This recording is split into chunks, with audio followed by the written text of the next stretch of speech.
I think it's just going to get weirder and weirder and weirder, and finally it's going to be so weird that people are going to have to talk about how weird it is. Welcome back to Forbidden Knowledge News. I'm your host, Chris Matthew. Today my guest is Leo Zagami. We've got some amazing upcoming guests. Meta Mystics, Eric Hollerbeck, Leslie Michelle Clark, Dwayne Hayes, and more. Be on the lookout for those. Also, check out my films. Occult Louisiana is on Tubi. Doors of Perception is on Amazon Prime. Working on that third film, hoping for a relief roughly 5 months from now. We are also booking guests for May. If you have suggestions or you'd like to be a guest, email me forbiddenknowledgenews@gmail.com. Today I want to welcome back to the show Leo Zagami. He walked out from what he perceived as the criminal side of the New World Order, or Illuminati, and now exposes the dark side of these shadowy factions. He is author of several books. Leo, welcome back. How you doing? Great. Thank you very much for having me on. It's always a pleasure to chat with you and to be with your audience, which is well acquainted with matters which go beyond the appearances, let's say. Yes, they are, and I'm really looking forward to this discussion. Earlier today, I was thinking about how previous generations may have reacted to being shown the future, what we're experiencing right now. And even just 10 years ago, if you would have told me that we would experience a massive false flag pandemic that would usher in a globalist technological surveillance state, then disclosure of some of the most insane information about the nature of the planet's ruling class. And on top of everything after that, we experience a manufactured holy war to bring about the end times. Yeah, but that's because you haven't read my books. Well, that's what we're going to get into today. That's why we have you here. Volume 2 of my Confessions, which was published exactly 10 years ago, in 2020, you will be all locked up for a virus, and then a pandemic will take over another stage of the end times. So, I mean, it's Yep.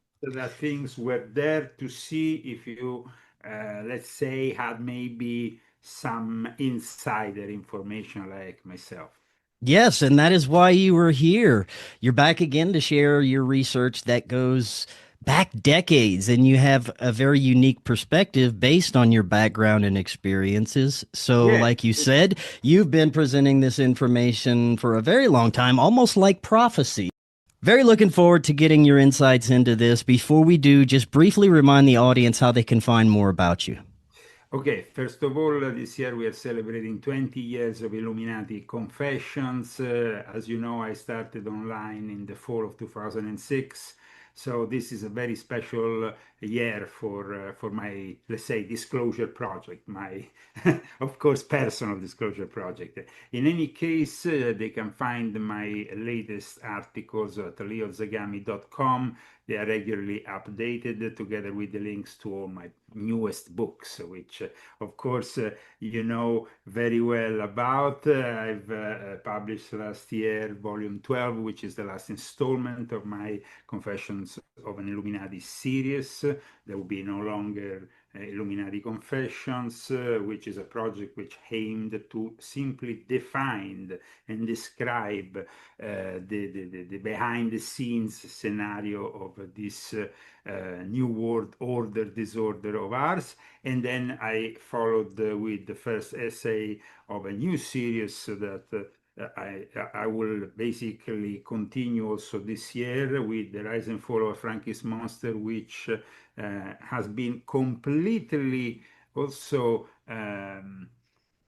confirmed in a way, no? Because with the latest installments of the so-called Epstein files, everything that was actually made public confirmed what I already said in my book, which was also a matter of great, as you know, for a writer to have your own work confirmed by the events that, of course, are coming out. It's always a pleasure, especially in regards to this essay, which was dedicated to the Sabbatean Frankists, because there was no other writer or researcher who had connected Jeffrey Epstein. And now instead it seems like there is even some Chinese dude who is very popular today who is making such connection, and other, of course, people within what we should still define as the truth movement, though things have changed very much in 20 years, for sure. Yes, they have. I think today we should start with getting your insights into what Donald Trump really represents. It seems to me that the wool has been pulled over many people's eyes with this presidency. Some would say that he's been compromised recently. Others believe that this was planned the whole time. He was always part of this. What are your thoughts on Donald Trump? Well, 11 years ago, in the summer of 2015, Alex Jones came to Rome, and we kind of made up because we had had previous disagreements before, and then decided to give our support to Donald J. Trump, which meant also on my side the establishment of an organization called Italians for Trump, with some leading figures of Italian politics, which was very successful and which got involved immediately since the primaries, and then supported Trump with facilitating connections with the Italian American community and so on.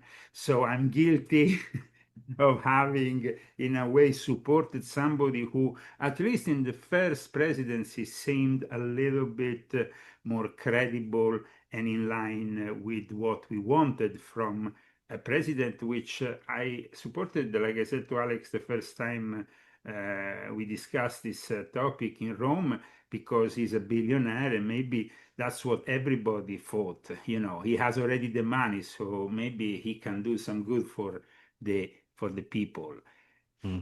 However, when you analyze Trump and you analyze the behavior of Trump in the last 10 years, including his constant support for the Chabad Lubavitch movement, which is part of those Orthodox Jews which were infiltrated by the Sabbatean Frankists, like we discussed in our previous interview together.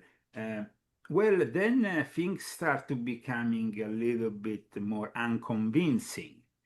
And of course, when things started to become almost toxic with that psychological operation called QAnon, which I've always exposed as being a psychological operation. In fact, for that reason, I even received the support of the so-called QAnon shaman who went on the Alex Jones show saying that he was reading my books, supporting my work, and that he had learned a lot from me. In 2022, though, I also for the first time addressed Trump as a potential chaos magician, meaning somebody who was willingly or unwillingly making use of chaos magic. Chaos magic is something that most people are not very acquainted to, at least people who are not, studying the esoteric or the occult. But it is a rather recent movement that surfaced in the 1970s in England, when they were kind of like still stuck, of course, on Wicca and Telema, which were very popular thanks to Aleister Crowley. And then this chaos magic that was launched with the motto, nothing is true, everything is permissible. Mm, Everything yes. is basically permissible because nothing is true is something that, of course, brings us back to Hassani Sabah, which I've discussed in volume 10 of my Confessions, which is a very important book still, because it's the only book where I discuss Islamic Freemasonry, Islamic secret societies, and the fact that this secret society of assassins became very important in those days of the Crusades, because it gave the Templars the opportunity to kill their adversaries in the Sunni world. And of course, all these nuances of the various factions of Islam, which are ever so, schismatic and fighting and inner fightings since the death of Prophet Muhammad, basically soon after the nomination of the fourth Rashidun Caliph, Ali, which was his cousin who married his own daughter, and then the whole first schism of the Shia Islam took place, which brings us right where we are today with Iran, of course. So a great disappointment with Trump, who we have sustained, and who, of course, though, when I saw the first signs with the Epstein files of him not doing the right thing, but there was also other signs personally that I have detected that led me to break from my previous support to the president. The first sign was when I was actually supposed to go for the inauguration. I had participated actively here at the Coachella Valley event with over 100,000 people. I had been involved in the whole event, backstage and all that. So I was well acquainted with his people who, of course, managed the campaign. And they had promised me, to me and my wife, that we will be invited to the inauguration. And instead, couple of weeks, and we had already booked everything in Washington. Everything was kind of like, for me, it would have been a great honor, of course, for anybody to be invited to such an event. But then something strange happened. As you know, he moved the event indoors. And for the first time, instead of opening up to the people who are his supporters, the MAGA crowd, the populist vote that also gave the possibility to Trump to return to the White House in the second presidency, suddenly instead he restricted only for the elite. And mainly we saw the presence of the Silicon Valley elite, which started to become a little bit disturbing to me. So that was the first sign that things were not really planning as we, were envisioning. Then there was another sign, always personal, but rather important for me because I had renounced my Italian citizenship after years of being persecuted. As you know, in Italy, I fled the country in 2019, and I can never go back, at least for the time, for the immediate future, because there has been still attempts at getting me arrested in the Schengen area. So I will be mad to go back there. But in any case, from May 2019 onwards, I moved here to America. And after, when I became American, I've been coherent with the fact that I have completely embraced my citizenship with no double citizenship, because I don't really believe in double citizenship. I think it's not really the way of, you should be coherent and have only one loyalty. And in that case, so when you take your oath to become an American citizenship, some people like me take it seriously. So what happened is that I had been promised in a way that when this new ambassador nominated by Trump in Italy will, arrive in Rome, my case would be evaluated, so I could maybe just go back as an American tourist and maybe visit my mother and my friends. My old mother is now, she's born in 1944. She's rather old, and not in the best conditions, but I mean, I wish her well, but we are all, wanting to maybe see our old mother, if possible, in her late age. And that's not been possible for me. So I've planned maybe next year to go rather maybe in a country not in the Schengen area, so I will not have that kind of problem, and maybe be able to see my mother, who, by the way, is also English. So uh, she is not only European now, but she's extra European by fact of the Brexit. So but in any case, she resides in Italy. So I asked this favor to the new ambassador. I followed the advice to write a proper formal letter. I never got an answer. And that was also very disappointing Mm. because for somebody who had been the president of Italians for Trump, who had actually been so active in favor of Trump with the Italian American community and all that, it was pretty much disappointing.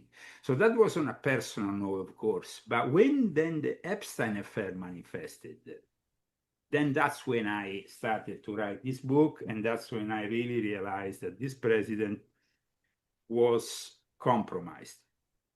And that's what I said to people who were kind of surprised, when I started to question what Van Bondi was doing and what Trump was doing, because, as you know, there was that first initial approach with all the influencers parading with the Epstein files revealed at the White House, and it was all just a nonsense propaganda scene, because that information that was given to the various MAGA influencers was simply stuff that was already published, and there was no intention ever to instead clear this matter. And for me, Mm. clearing this matter means going back to my initial purpose 20 years ago when I started to fight the New World Order.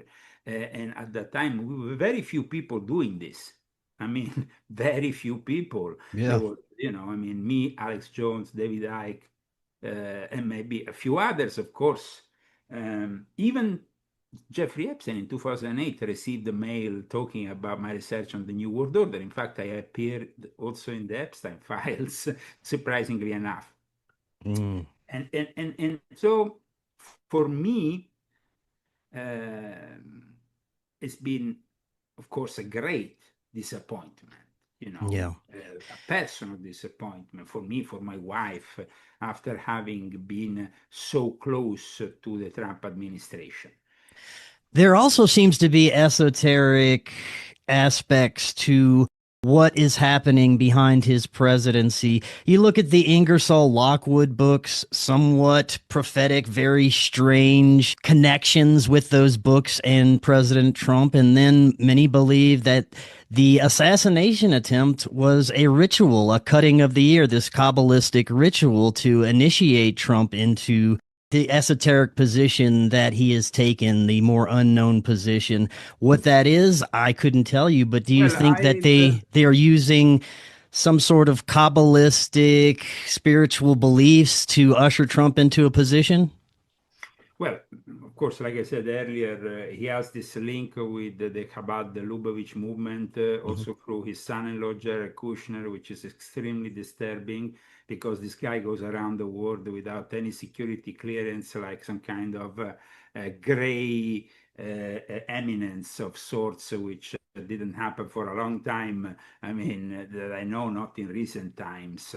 In any case, it's connected, this fatal head wound is, according to Revelation 13:3, one of the heads of the beast, the Antichrist, who receives a fatal wound but is miraculously healed. And this is actually written in Revelation. So it's like we have some elements in Revelation and also in Thessalonians, which seem to really address Trump as an Antichrist figure. Now, of course, I'm not sure he's the ultimate Antichrist simply for one reason. He's too old to be one. I Mm. mean, an Antichrist should be much younger, because this will be, let's say, the moment in which he matches his power with the power of the AI, the cyber Satan I've talked about in many of my books, and then he rises to control the whole world.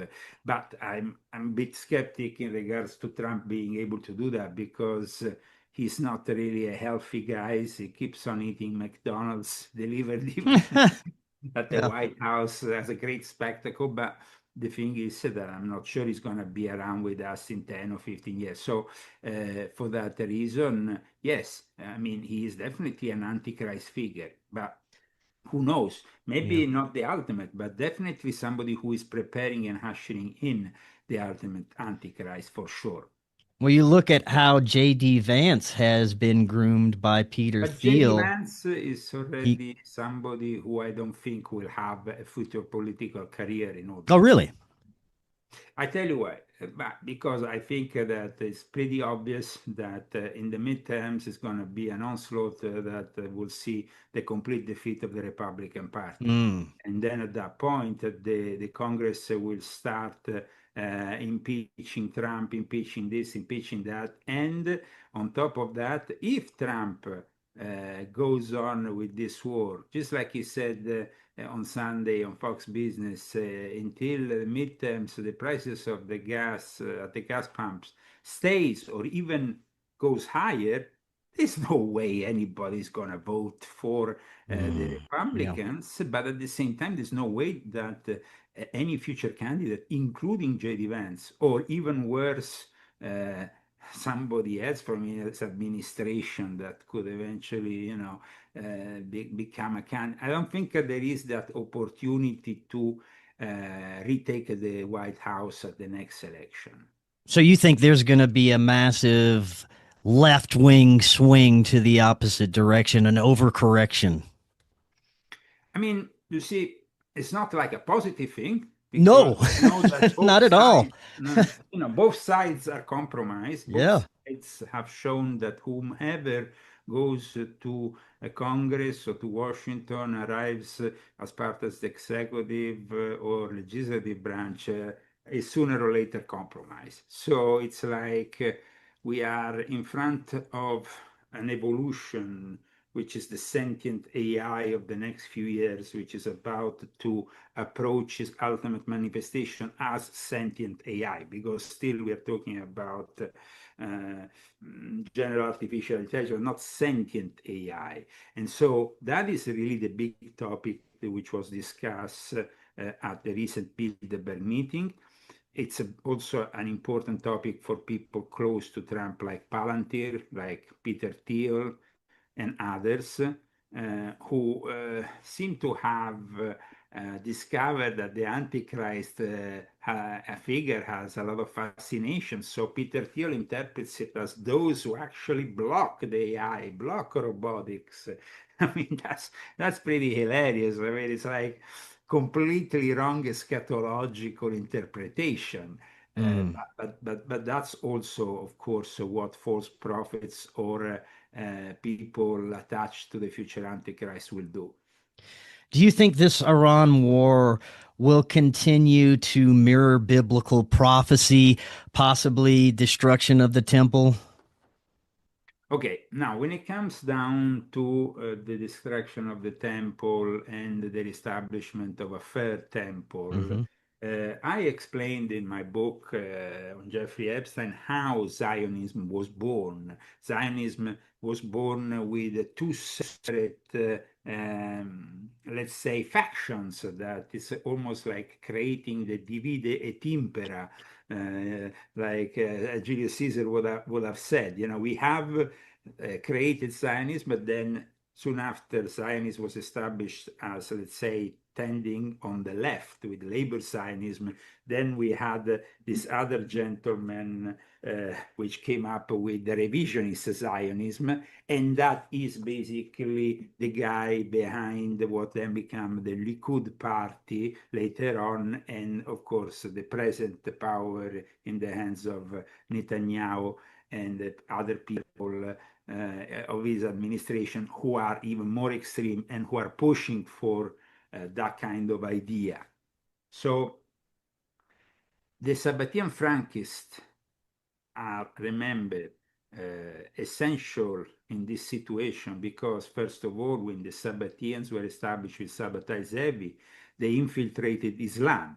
Shabbatai Zevi even converted in 1666 and then continues behind the scenes his heretical practices. Then his heir, eventual heir, Jacob Frank, will instead infiltrate Christianity, starting from Catholicism, going back to modern day Ukraine and Poland, and then all the way down to Vienna, which was a key place for the Illuminati of the time. And then, of course, arriving in Great Britain with the Rothschilds, who became the bankers of the Queen, so of that time, which was Queen Victoria.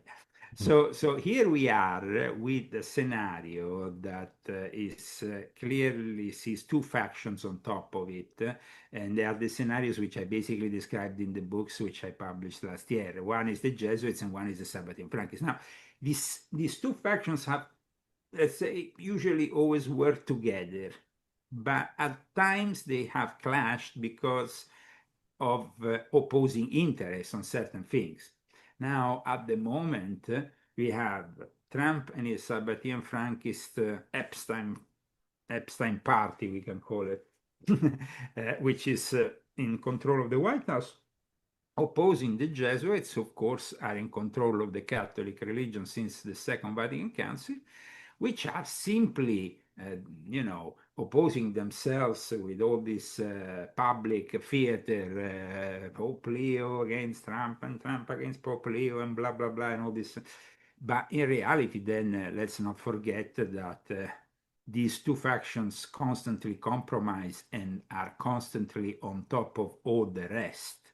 So yes, they might have now momentary disagreements, but it's mostly because Trump is trying to bring and gather all the power of the future cyber Satan towards the White House, and leaving very little space for the Jesuits, who usually have been very well infiltrated in Silicon Valley. They even have institutes and stuff. I mean, they have been always behind the education, even of the present governor, Governor Newsom. They have always been present in all the educational institutes, like Professor Yamamoto confirmed me, even in the non-Jesuit one, even in the non-Catholic ones here in California, they are controlled by the Jesuits. So the Jesuits have an immense power. But I don't think they will manage to grasp everything because, of course, the Sabbatean Frankists want to keep on control over Palantir. So it's the Frankists that are aligning with the technocrats, and the Jesuits are kind of an old guard? No, I think that in the end they will simply work together because both, remember, in the end, these two factions have had problems in the past, but have always regularly then come up to some agreement to then, be able to control the rest of the system. So, we have had moments, for example, in the 19th century, which I described in the volume 12 of my Confessions, in which the Jesuits were very firm in opposition to Zionism, and when Zionism started to appear, they were already very much in line with that anti-Semitic kind of view of things that characterized even the Nazis. But that anti-Semitism was often behind the scenes inspired by the same Sabbatean Frankists, because they were the ones who pushed for the secularization of Judaism, as well as the modernization and a big push towards progressive, and of course the Jewish Illuminism was also partly a product of the Sabbatean Frankist. So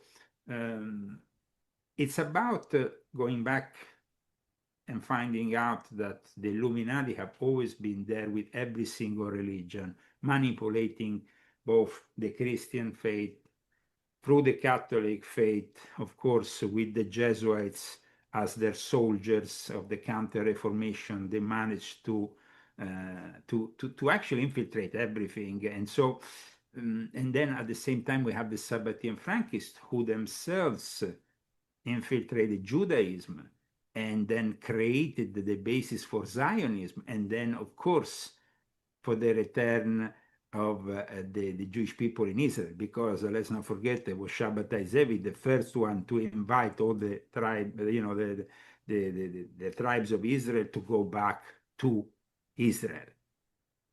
This, this is his history. It's not, I'm not being here a conspiracy theorist. I'm actually just stating historical facts. So I think that regardless of these squabbles, we have also another problem regarding the Vatican. The Vatican might be now on the side of Iran.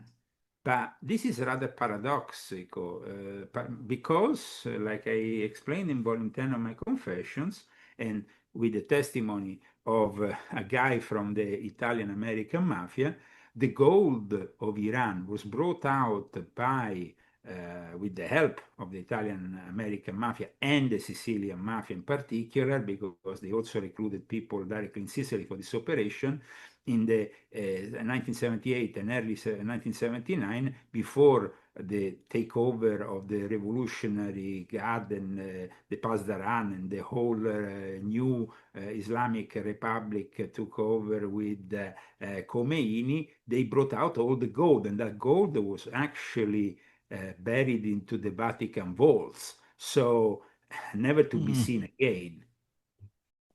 Seeing that there's many that were relying on the Trump camp to be essentially the white hats, that he was connected with a hidden group of powerful people that were fighting against the technocrats.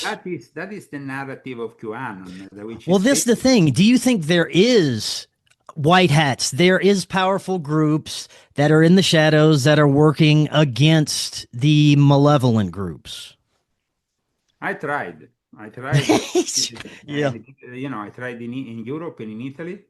I tried within Freemasonry. I was actually very active as, I testimonied with documents, with photos from lodges and groups. I tried to bring closer to a more Christian approach also within Freemasonry, reawakening the strict observance rite, which had been buried by Illuminism. And that was a Christian rite of Freemasonry, which was never seen or practiced widely again. So I tried, but then I saw that, unfortunately, in this world of ours, cash rules, materialism rules, and ideology is left aside when it comes down to, Yeah. So basically, it's us. We're on our own here.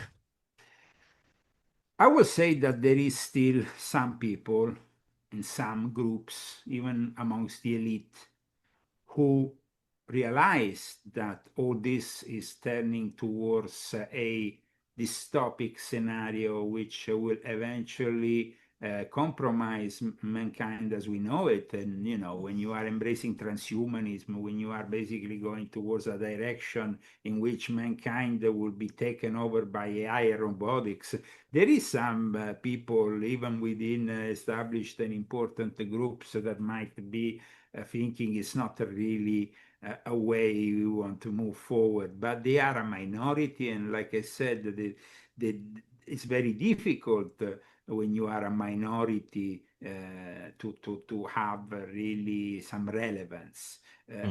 We can try, but then, they will tell you, well, if we don't do it, China will do it. And it's so China will do it. China will do it. And in the end, China will, of course, do it because they are the most reliable faction.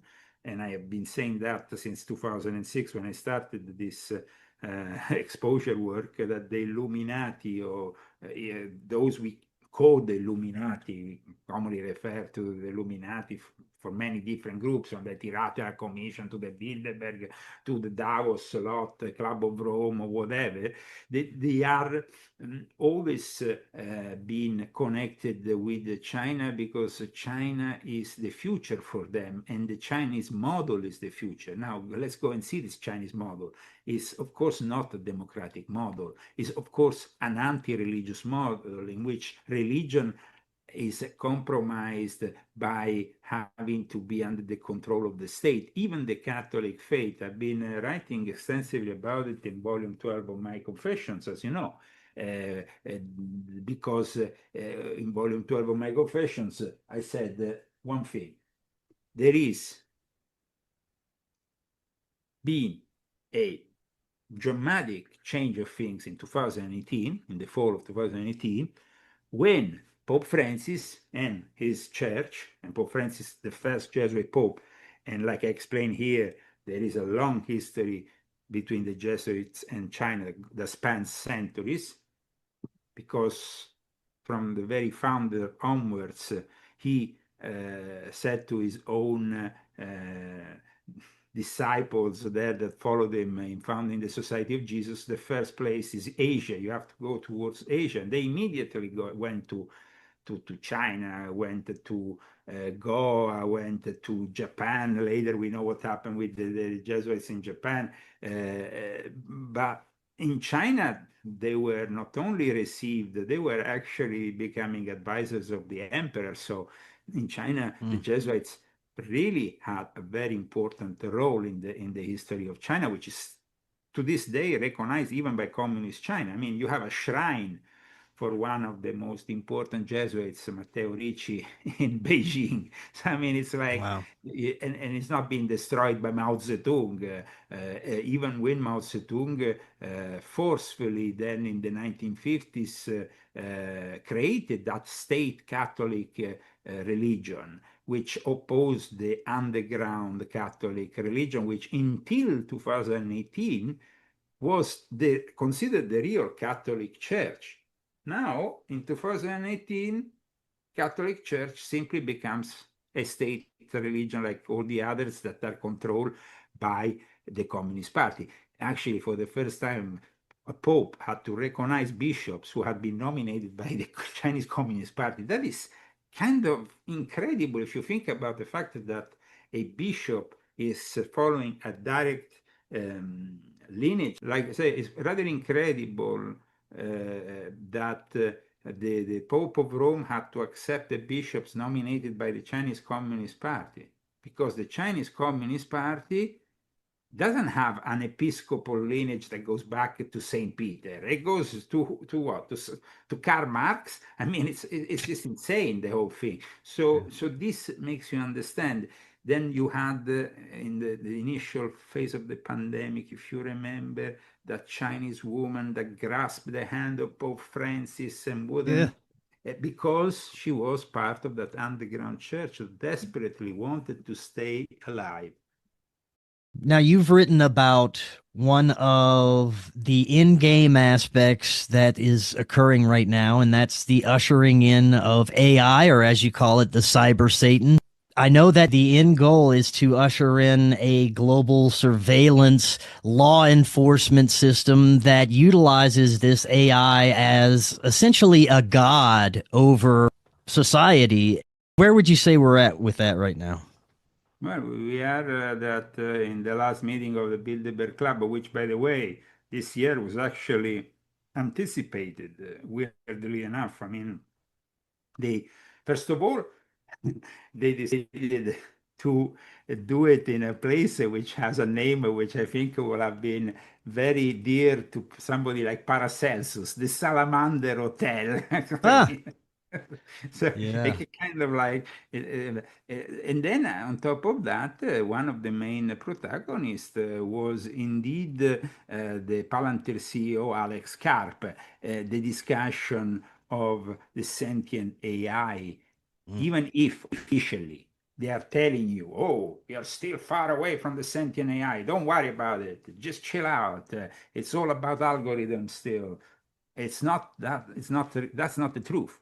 The sentient AI is around the corner.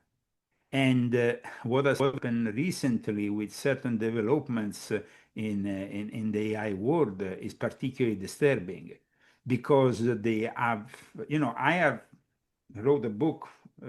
Actually, I wrote 3 books, as you know, about the Cyber Satan, volume 6.66, volume 7, volume 9. In volume 9, I particularly focus on quantum computers, and I explained that there will be a point in which there will be some serious problems for the whole system. Because when the AI is well developed, it might really be able to access everything that we deem private and that we have deposited somehow online, either our bank accounts or our personal details regarding our car assurance or anything.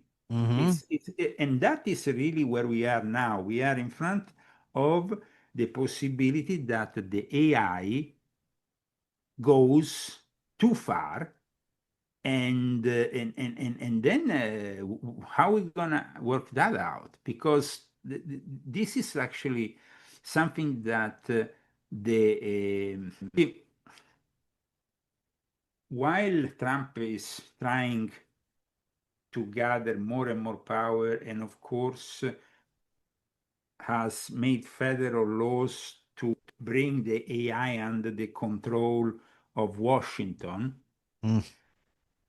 We have, though, the possibility that suddenly, if this AI goes too far, it will even damage the people who are involved in all this crypto world, because Oh. then the whole thing about, blockchain is regarded as, the ultimate thing. And so then you go into meme coins and all that, because blockchain is unbeatable and it is impossible to break. No, Mm. that is not really what is happening now. There is actually a lot of worries that surround the latest developments in there is major concern evolving: data privacy, ethical breaches, job displacement, and existential risk. Now, when it comes to the job, the job situation, we know that that is beyond our control, because once the AI arrives, robots are already here. They go down in price every day.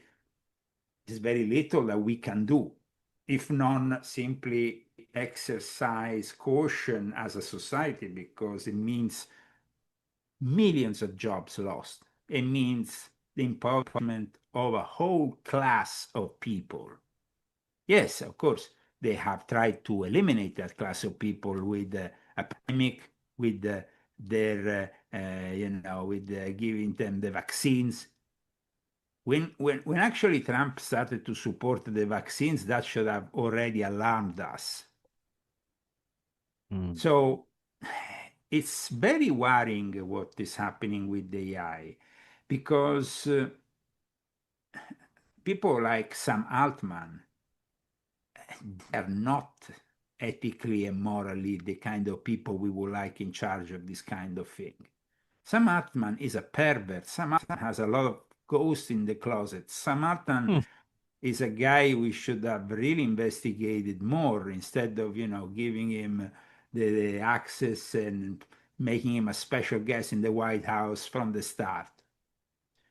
So I think that we are unfortunately facing an alarming moment. There is a lot of anxieties around the AI, and I think they are fully justified. Mm. Um, there has been also, of course, all this, either open AI or another kind of AI or whatever AI is going to be used at the Pentagon, and then Palantir arrives into this whole thing. But if you think about it, all these dangers that previously were the stuff of science fiction, they are actually things that are being manifested by the Epstein clan. Mm. Either Peter Thiel, friend of Epstein, because, as I explained in my book, the Thiel family comes from Frankfurt, which was the epicenter of the development of Sabbatean Frankism, because Jacob Frank had his court in Offenbach, and he would also embrace Christian families like the family of Peter Thiel. Then we have, regarding, I mean, it's pretty clear, Peter Thiel is pretty clear that the guy, there's something wrong with him. Mm. But then we have Elon Musk, and even that guy is not really, I mean, he's on drugs 24 hours a day. He himself tweeted that we need to be super careful with AI. It's potentially more dangerous than nukes. Yeah, but what are you doing about it? You're developing it. He's creating these big centers for the development of his AI, where actually he's creating even health risk and hazards for people around this center. So, I mean, not Yeah. like Elon Musk is suddenly a saint. But all these people also from the Santa Fe Institute to other, suddenly we realized that Jeffrey Epstein was always involved with all this, that he was himself at the front line of this transhumanist movement. Something else that seems to be coinciding with everything that pops up into the mainstream every once in a while. Recently, it came up at the height of the Epstein files release. UFO disclosure keeps being thrown back in there, and each time it's mentioned, we get a little bit more profound information that comes out. We seem to be inching a little bit closer to some kind of truth, but what that truth is, who knows? But it does seem that they're trying to have it coincide with the development of AI. Some believe that AI and extraterrestrial disclosure is going to go hand in hand for very important reasons. Well, if we go back to what I wrote in volume 7 of my Confessions, and then also later in volume 9, I am the firm believer that the reverse engineering is, reverse engineering of Roswell, as well as previous UFO crash that actually happened in Italy that David Grush mentioned in 1933 in Magenta, northern Italy. These are the reverse engineering that then brought us, like I explained in volume 7, to this to, let's say, these special events that were held behind the doors of military facilities, in which people like IBM and others will go there, and then they will suddenly they were able to move forward, and it will take them, of course, decades to arrive where we are now, but we are the product of that reverse engineering. However, like I explained in volume 7, and then I kind of went even deeper into in volume 9, is that reverse engineering might have already been, taken into, the UFOs are at a level of technology that means they have really surpassed even the barriers of time.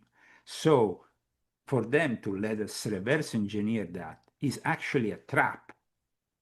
And that digital prison that is now surrounding us is the trap. It's not the Independence Day scenario with the UFOs arriving on top and landing, and everybody, ooh.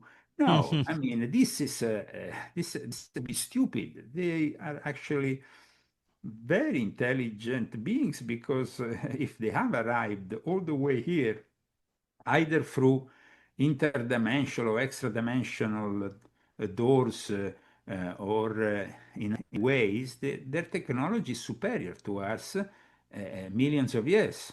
And we are talking about far superior. And so I think that the AI is the technology of what the Christians might call the fallen angels or the demons.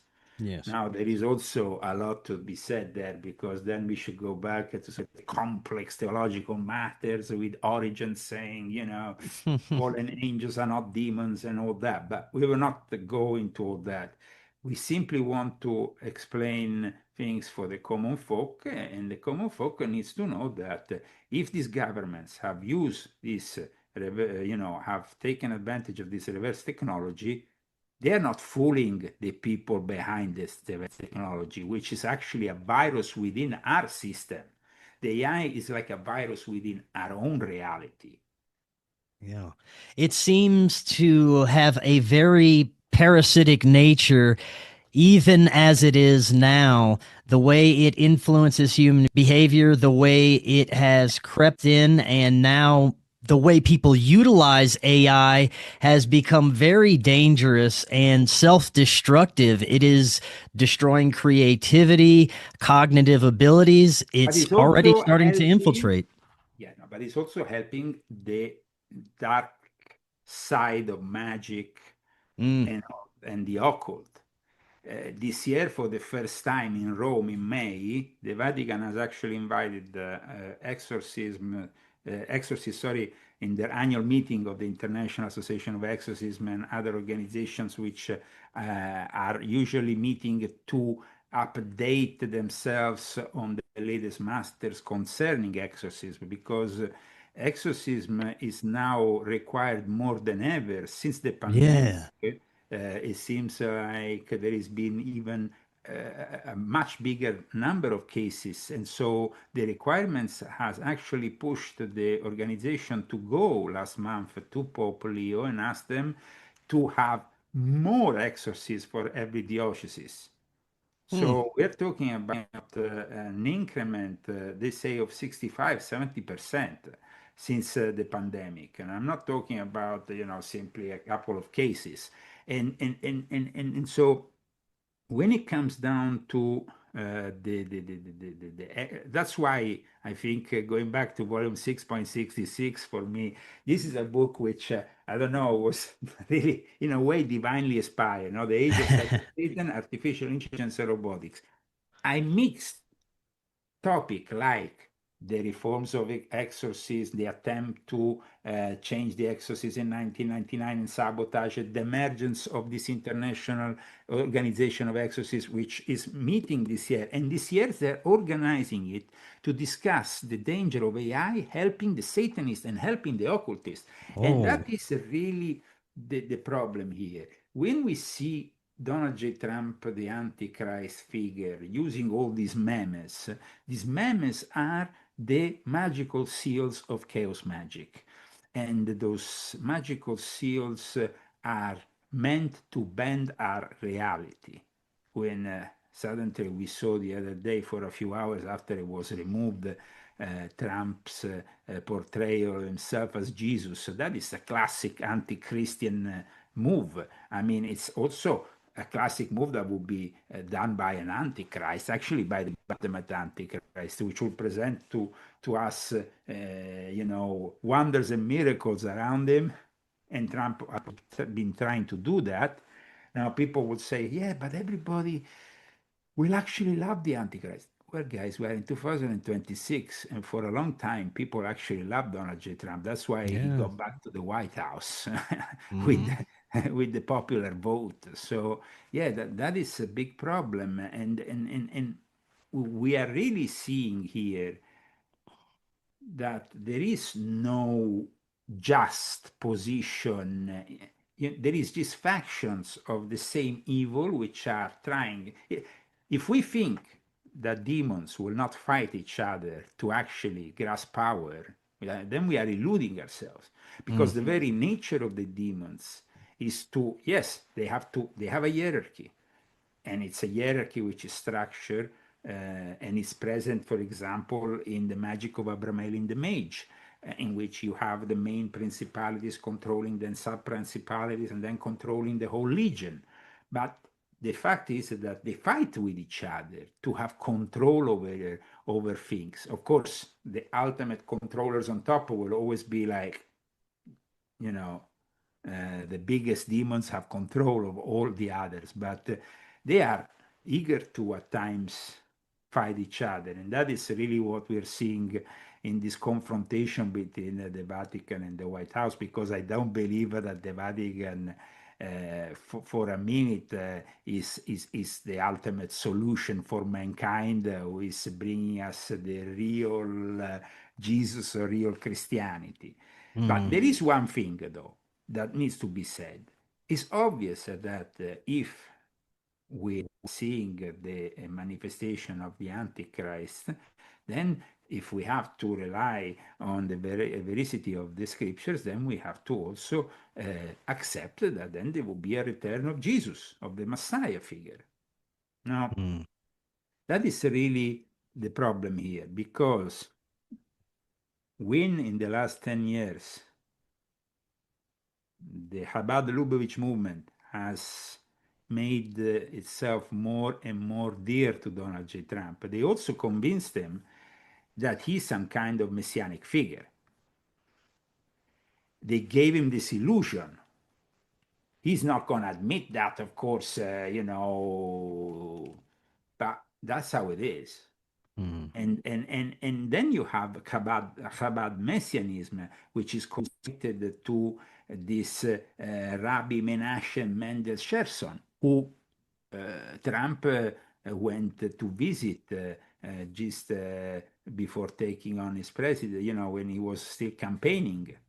And then we had Jared Kushner and Trump's daughter, who went to this tomb of this guy who is revered as the Messiah by these people. Now, Chabad is, we need to, though, explain that Chabad messianism is not an idea that is embraced by the whole of the Jewish folks. Yeah. Just to be clear, because otherwise people might, we have to be very strong in fighting anti-Semitism. And that's why I'm so glad that my book is becoming a bestseller amongst Orthodox Jews who reject Sabbatean Frankism, reject the Chabad Lubavitch movement, and who write to me daily and tell me, Leo, this book is great because it's confirming everything that we have been seeing within our community for a long time. That's great. Yeah.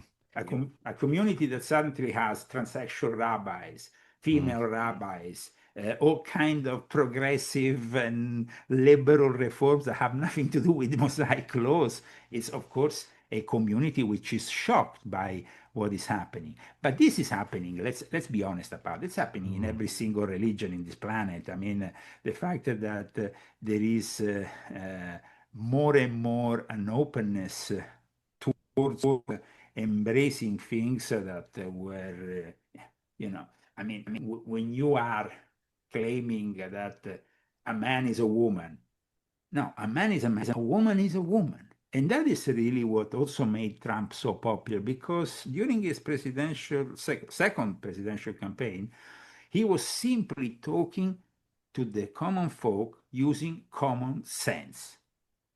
But then he's not reflecting his promises. And that common sense was simply a campaign promise, nothing else. And so I think there is a lot of disappointment. And people say, oh, but we should still, encourage our politicians to win and in the midterms, and we should stay loyal to this party, the Republican Party, because I think that after Trump, a lot of people will simply not go and vote anymore. They will simply abandon, thanks to all the appointment they have, they will abandon forever politics, because the politics seems to not be any more relevant. It's simply a tool in the hands of these people.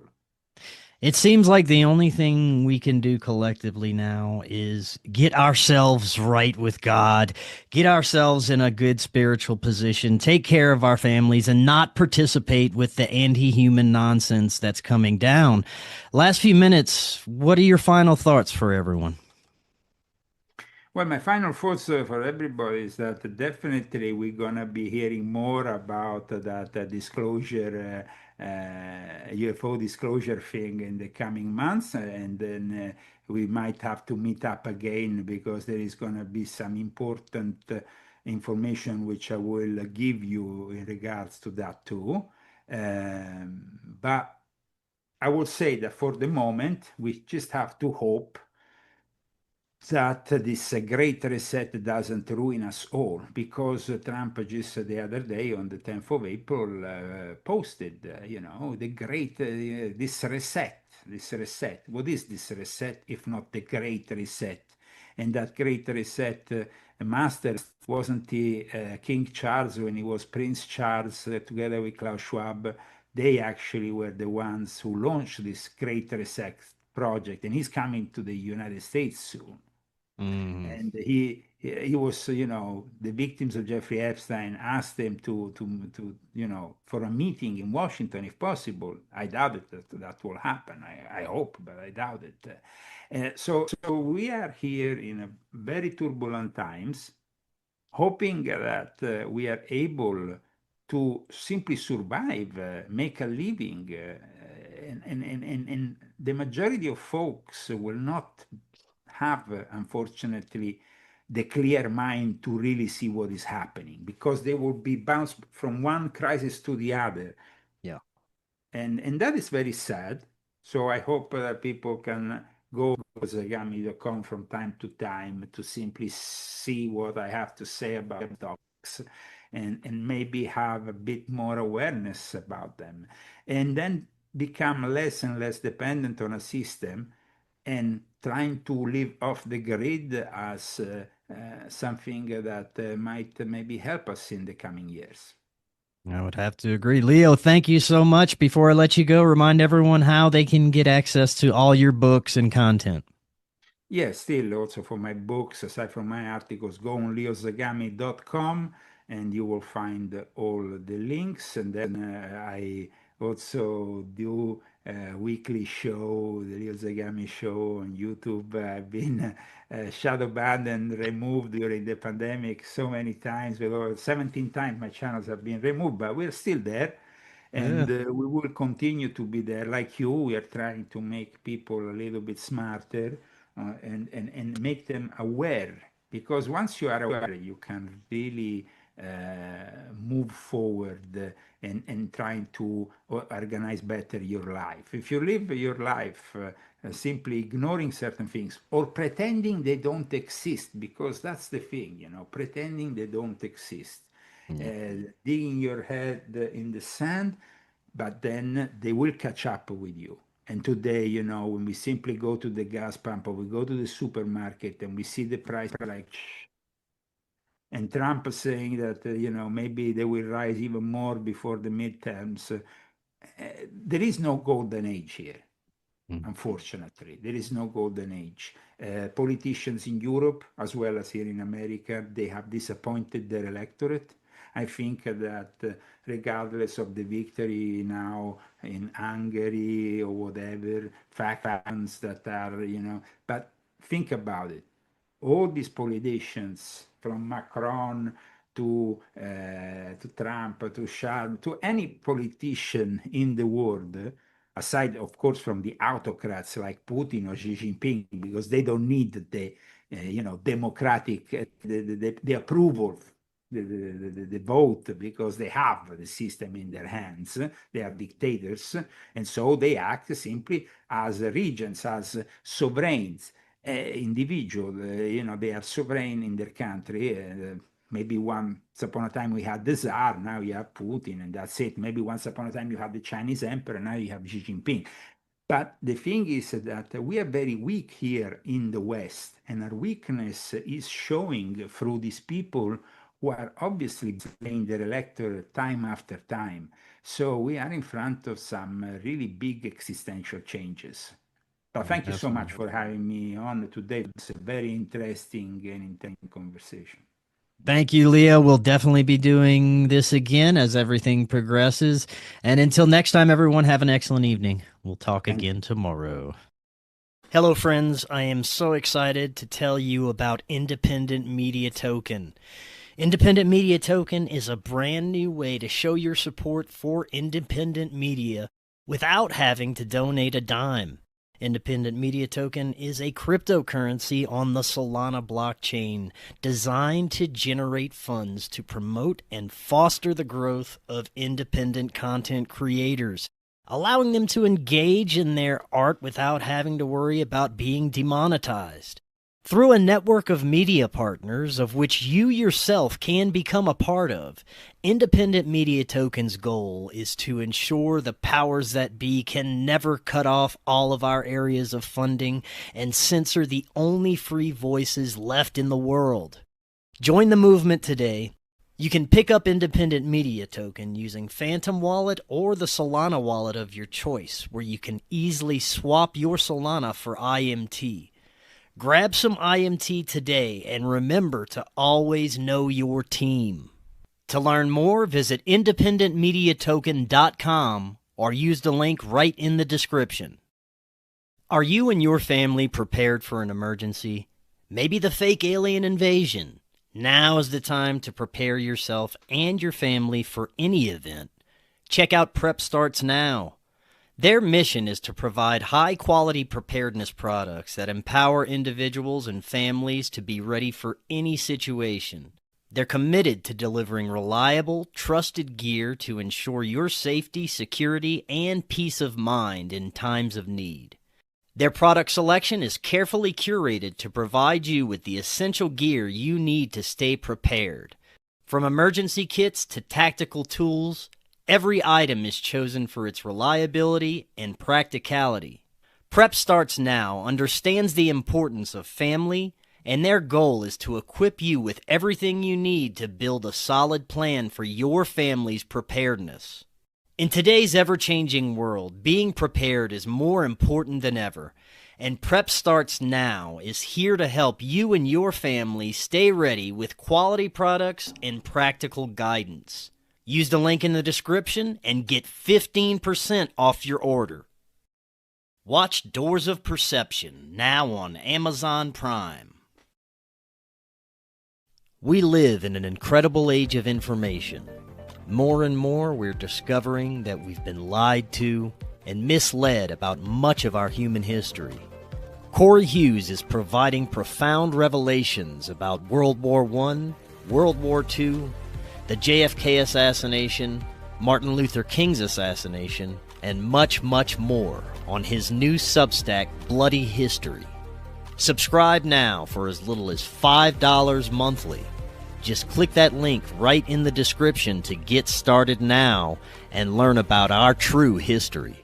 Hello, friends. If you're looking to start your therapeutic microdosing journey, but don't know where to start, especially when looking for the highest quality ingredients, including nootropics, and what you'd expect from a true microdose capsule, check out our friends at Brain Supreme. They offer the absolute highest quality ingredients so you can start your microdosing journey knowing that you're getting top-notch ingredients. To find out more, visit their website using that link right in the description, and you can get 15% off your entire order. Watch Doors of Perception now on Amazon Prime.